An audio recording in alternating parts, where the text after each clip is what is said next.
The Lions of Little Rock, Chapter 17, The Negro Church. In the middle of the night, I woke up and went into David's room. Judy was curled up on the bed. Her suitcase was packed on the floor beside her. In the morning, she'd be leaving, just like David had done, just like Liz. After a moment, she rolled over and looked at me. "You can't sleep either?" I shook my head. Without a word, she picked up her blanket and came back into our room, the one we had shared ever since I'd been born. She lay down on her old side of the bed. Soon I heard her quiet, even breathing, but I still couldn't sleep, not until the sky began to lighten and I heard Pretty Boy stir under his cover. My stomach hurt something awful the next morning. I wanted to stay home from school, but I didn't have a fever, so I knew Mother wouldn't let me. Daddy made a special breakfast, pancakes and bacon, but no one ate much. Judy's green suitcase sat at the door like a wart. "We'll drop you off at the bus station on the way to school," said Daddy. "I spoke to Granny last night. She'll be waiting for you in Pine Bluff."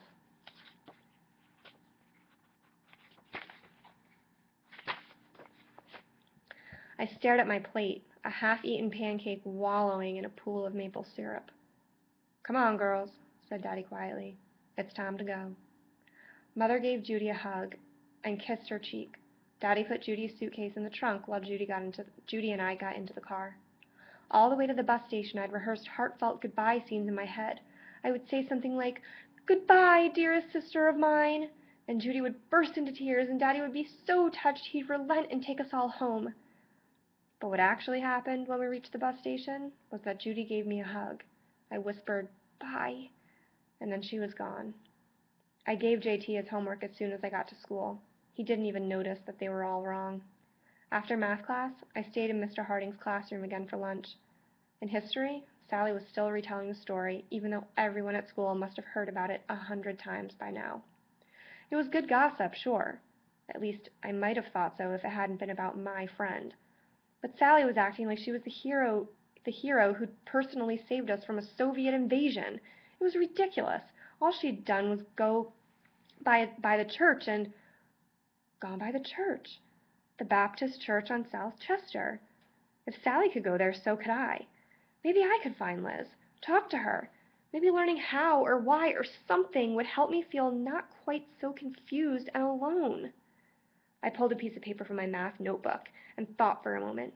It would have to be a short note, no names. But somehow she'd have to know who it was from. I had an idea and scribbled furiously. "What are you writing?" Sally said. I shook my head. Nora snatched the note away from me before I could finish. I reached for it, but she jumped up and read it aloud. "You owe me a magic book."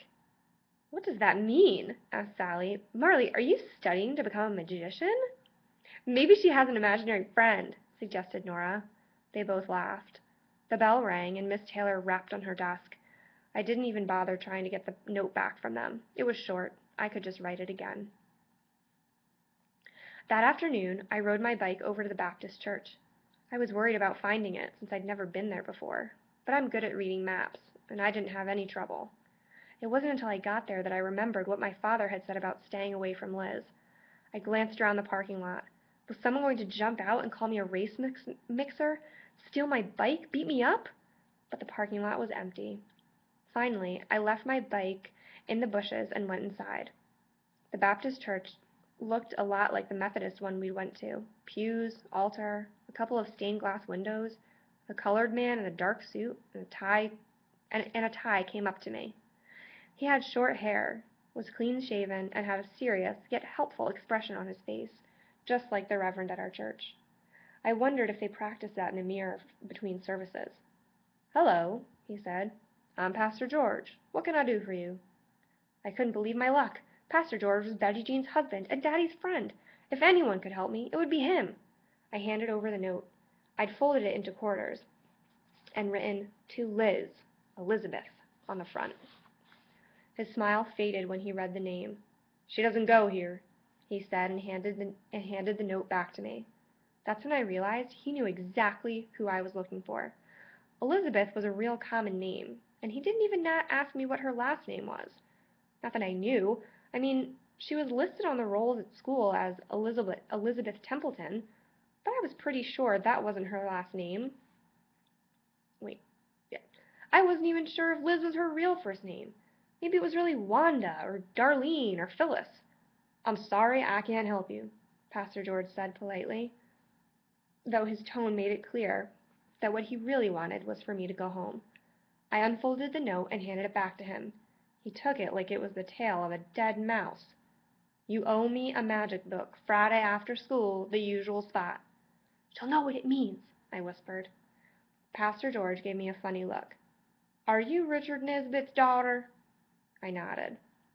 Sure hoped he wouldn't tell my father what I was doing.